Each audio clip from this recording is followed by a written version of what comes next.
তো এখনও দেখবেন স্ক্যাটোলজিক্যাল কথা বললে, আখিরুজ্জামানে কথা বলে অনেকেই মজা নেয়। কবে আসবে ক্যাশলেস সোসাইটি? বললাম তো চলে আসছে। কবে আসবে মালহামা? বলছি চলে আসবে।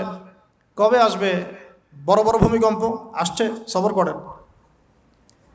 তো নূহ আলাইহিস সালামের জীবন থেকে শিক্ষা আমরা দাওয়াত দিব। আমরা ফার্স্ট অফ অল জ্ঞান অর্জন করব, ক্লাসিক্যাল সিলেবাস পড়াশোনা করব, ওলামায়ে কেরামের সাথে সোহবত রাখবো এবং দাওয়াতে কাজ করব ইনশাআল্লাহ। এবং এখানে আমরা মধ্যমপন্থী থাকবো, নট চরমপন্থা, নট শৈথিল্যতাবাদ। নূহ আলাইহিস সালামের জীবন থেকে আরও দাওয়াত, দিন রাত দাওয়াতের মেহনত করা, দিন রাত দাওয়াতের মেহনত করা।